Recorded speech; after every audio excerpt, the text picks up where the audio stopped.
Emma, 14, and her younger brother Liam, 8, had spent years locked away from the world, their lives hidden behind the walls of a quiet Ohio house. No one outside knew their names, their struggles, or the horrors they faced every day, but what authorities uncovered would shock the entire community. The quiet Ohio suburbs seemed like the kind of place where everyone knew everyone else. Lawns were neatly trimmed, mailboxes lined up like soldiers along the street, and the occasional dog barked in the distance. On the surface, life moved at a slow, peaceful pace. People waved to neighbors they passed on their morning walks, and children's laughter sometimes echoed faintly from playgrounds and yards. Yet, at the very end of the street, a house stood apart, different in subtle but unmistakable ways. Its paint was chipped and faded, and the lawn, though not entirely overgrown, seemed to resist any attempts at care. The windows were rarely open, and when they were, they offered only a glimpse of shadows moving behind curtains that never stirred. Few neighbors paid much attention, assuming the occupants were simply private, keeping to themselves. But there was a feeling in the air, a quiet tension, that suggested something was off. Inside that house, life was far from ordinary. The front door, solid and imposing, hid rooms filled with disorder and neglect.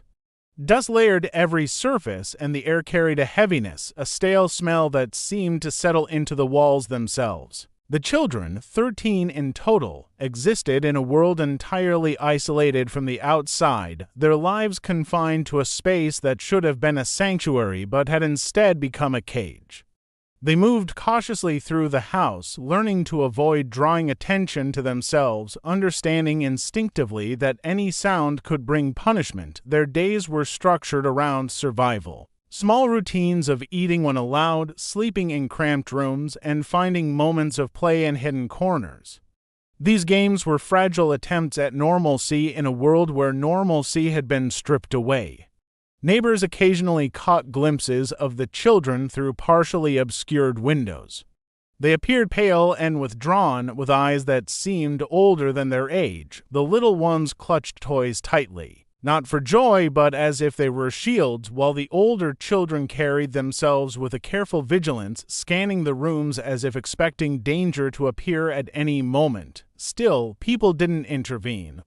Assumptions were made. Perhaps the family was unconventional, perhaps strict, or perhaps it was simply the way some children behaved. The truth remained invisible, hidden behind layers of secrecy that the children had learned to maintain.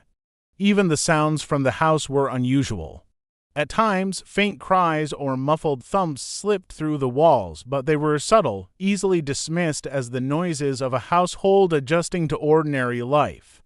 Other times, silence dominated, a heavy silence that pressed against the walls and spilled out onto the street. The combination of movement and stillness, of hidden activity behind closed doors, created an unsettling rhythm that neighbors couldn't quite place. There was a tension, an underlying awareness that something wasn't right, but it was vague, intangible, and easy to rationalize away. Over time, the small, almost invisible signs began to accumulate. Mail that never seemed to be picked up, curtains drawn permanently, shadows moving behind the glass at odd hours. Dogs or other pets were rarely seen. Neighbors began to notice that the children never seemed to attend school functions or playdates. The house at the end of the street was no longer just another building. It had become a mystery, a dark presence in an otherwise ordinary neighborhood. People whispered to each other in passing, unsure whether they were imagining things or if there really was something wrong. Inside, the 13 children navigated their hidden world with quiet resilience, unaware that the outside world would eventually catch up with their story, bringing to light a reality far more disturbing than anyone could have imagined. The first real clue that something was terribly wrong came from the school system. A teacher had noticed that the oldest child, who was usually bright and attentive, had started showing signs of extreme fatigue and hunger. Assignments were left incomplete, and the child seemed withdrawn, almost fearful of drawing attention. At first, it was easy to chalk it up to typical adolescent struggle, stress, social anxiety, or perhaps a rough home environment. but over time, the pattern became impossible to ignore. The child's appearance deteriorated, clothes were worn and stained, and there were subtle marks on arms and legs that raised alarm bells. A mandatory report was filed with the local child welfare services, initiating a chain of events that would uncover the full extent of the situation. The social worker who came to investigate quickly realized that this was not a typical case. At first, visits were limited and cautious, but even brief observations hinted at deeper issues. The child seemed practiced at hiding discomfort, speaking in clipped, careful sentences and avoiding any mention of the home. Yet small details couldn't be concealed: the way the child flinched at sudden movements, the nervous glance toward closed doors, and the hesitation to answer certain questions. Each visit revealed another piece of a puzzle that was growing darker by the day. Reports of hunger, neglect, and fear began to accumulate, painting a picture of a household that had systematically isolated its young occupants from the world. Authorities soon discovered that previous complaints had been made against the caregivers but had never led to substantial action. Neighbors had occasionally called in concerns about the children's welfare, and school officials had sent notes requesting follow-ups, but each time the issues were dismissed. Officials cited lack of evidence or the family's insistence that everything was fine. The repeated failures of the system allowed the household to continue operating under the radar, leaving the children trapped for months, perhaps even years. It was clear that this time, the situation required a different approach. As investigators dug deeper, more troubling signs emerged. The family had carefully manipulated records, kept children out of regular medical care, and presented an outward appearance of normalcy whenever outsiders approached. Authorities realized that this wasn't just a case of neglect, it was a calculated effort to control and conceal the lives of the children. The patterns were subtle but consistent: missed school days, conflicting stories from the adults, and evidence of rationed food and restricted freedom. Each detail painted a chilling picture of how meticulously the children had been isolated from the outside world. The social worker and law enforcement began coordinating, sharing observations, and compiling evidence. Home visits were planned with precision, and every step was taken to ensure the children's safety. The tension was palpable. Each day brought a mixture of hope and fear, as investigators feared what they might find when they finally entered the house. Meanwhile, the children continued to live under the same harsh conditions, unaware that help was imminent. The sense of urgency grew with every report, and the investigators knew they had to act quickly. Behind closed doors, 13 young lives hung in the balance, and every minute counted toward exposing a hidden reality that had remained unnoticed for far too long. When law enforcement finally arrived at the house, the scene that greeted them was far worse than anyone had anticipated. The front door, heavy and worn, opened to reveal a world frozen in neglect. The air was thick and heavy, carrying the scent of unwashed bodies, spoiled food, and months of dust that had settled into every corner. Furniture was broken or overturned, and scattered belongings hinted at a life lived in chaos rather than comfort. The children were present, 13 in total, ranging from tiny toddlers to teenagers who had been forced to grow up far too quickly. Their eyes, wide with a mixture of fear and curiosity, followed every movement, silently measuring the intentions of the adults entering their home. Investigators noticed immediately how the children had adapted to the environment. Some had found hidden spaces to retreat to, corners of the house where they could play or hide from attention.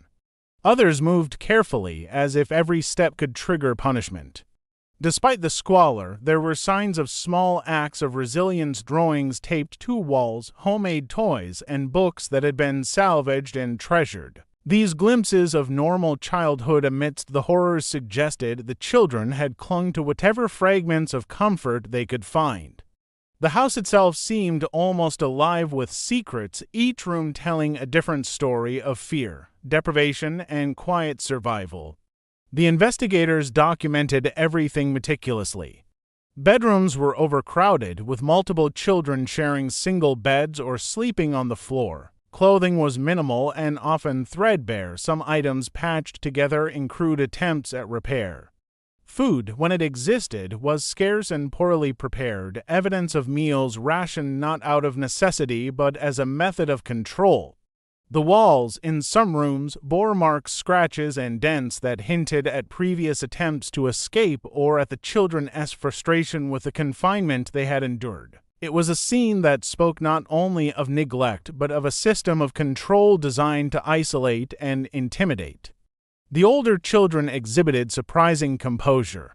They had learned to shield the younger ones, offering quiet guidance and protection. They helped the toddlers navigate the cluttered house, ensuring they stayed out of reach of dangerous areas or broken furniture. Investigators noted the subtle hierarchy among the children, a structure born from necessity rather than choice. Even in the direst circumstances, bonds had formed, and those bonds had become a lifeline.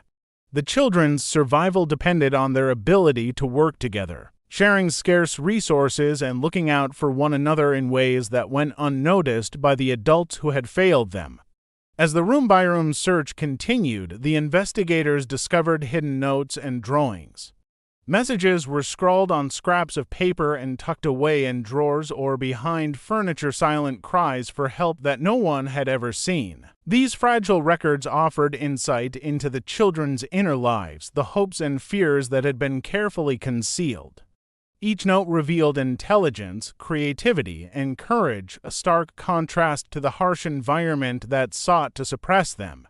The house, once a prison, became a repository of stories that demanded to be heard. By the time the search concluded, it was clear that the rescue was not just about removing children from danger, but about uncovering the hidden strength and resilience that had allowed them to survive against overwhelming odds. As the investigation unfolded, the complexity of the situation became increasingly apparent. What had initially appeared as straightforward neglect was, in reality, part of a much larger web of manipulation and control. The caregivers had gone to great lengths to hide the children from the world, creating a carefully constructed facade of normalcy whenever outsiders approached. They had intercepted mail, falsified school attendance records, and controlled the children's movements so that no one could see the truth. Every attempt at intervention by authorities in the past had been thwarted, not through luck, but through deliberate and calculated action. The investigators realized that the house had been a fortress of secrecy for far longer than anyone had imagined. Hidden messages and subtle signs became key pieces of evidence. Some children had written notes that were tucked into drawers or stuck beneath mattress covers. Others had drawn pictures that, at first glance, seemed like innocent doodles but contained hidden pleas for help or depictions of life inside the house. These small, quiet acts of communication revealed the children's awareness of their situation and their desperate desire to reach the outside world. Each discovery was like peeling back a layer of the caregiver's control, exposing the ways in which the children had been forced to adapt to survive. The authorities also uncovered patterns of punishment and reward that had been used to maintain compliance.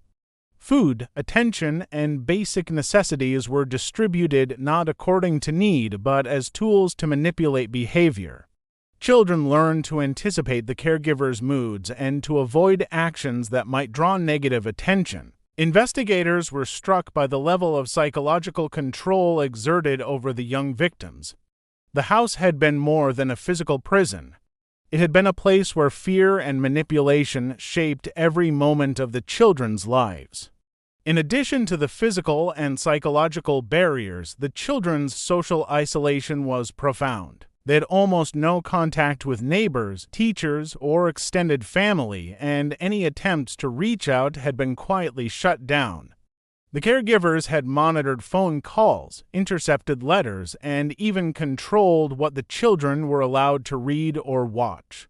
This isolation made the children's courage and ingenuity all the more remarkable. Despite being cut off from the world, they had found ways to communicate with each other, to maintain some semblance of normalcy, and to protect one another from the harshest aspects of their environment. As investigators pieced together the full extent of the deception, they realized how close the children had come to being permanently lost in the house's shadows. The calculated manipulation had extended to every aspect of their lives, from their education to their health and emotional well-being.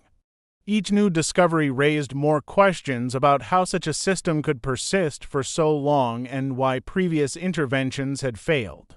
Yet, in the midst of the horror, the resilience of the children became increasingly clear. The hidden messages, the small acts of rebellion, and the bonds they had formed with each other revealed a strength that no adult had been able to completely suppress.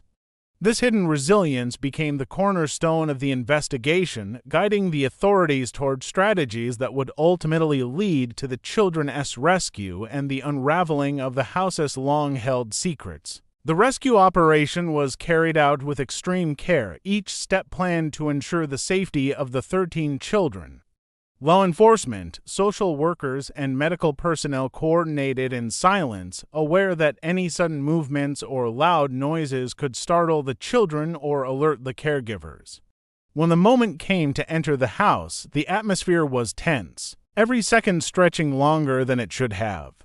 The front door opened to a scene that had been meticulously documented, but nothing could fully prepare the rescuers for the sight of the children themselves, pale, wary, and clinging to one another as if to anchor themselves to something solid in an unpredictable world.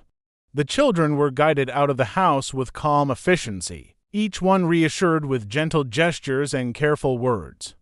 Those who were the most frightened were helped by older children, who instinctively knew how to offer comfort and structure even as they themselves were stepping into an entirely new reality.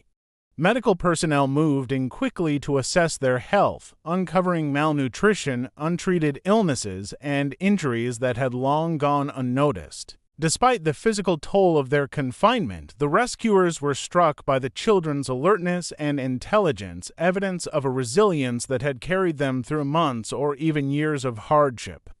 Once outside the house, the children were taken to temporary care facilities where they could begin the slow process of recovery. Foster families and trained professionals provided immediate safety, warmth, and nourishment. For some, it was the first time they had experienced a stable, secure environment in their lives.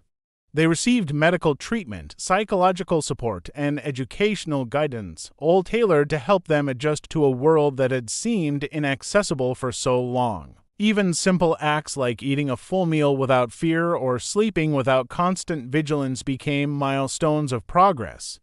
The investigation into the caregivers continued in parallel, revealing the full extent of the manipulation, neglect, and deception that had gone unnoticed for so long.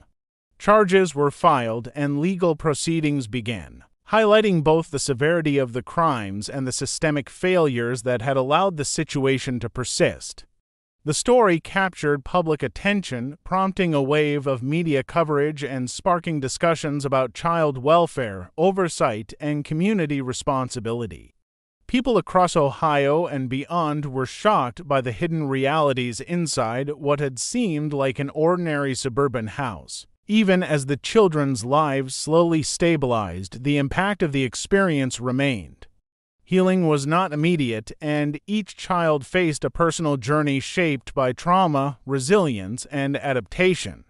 Support networks grew around them, providing education, counseling, and a sense of belonging that had long been denied. Over time, the bonds among the children became a source of strength, a reminder that even in the darkest circumstances, connection and trust could survive. Their stories, once hidden behind closed doors, became a symbol of hope and courage.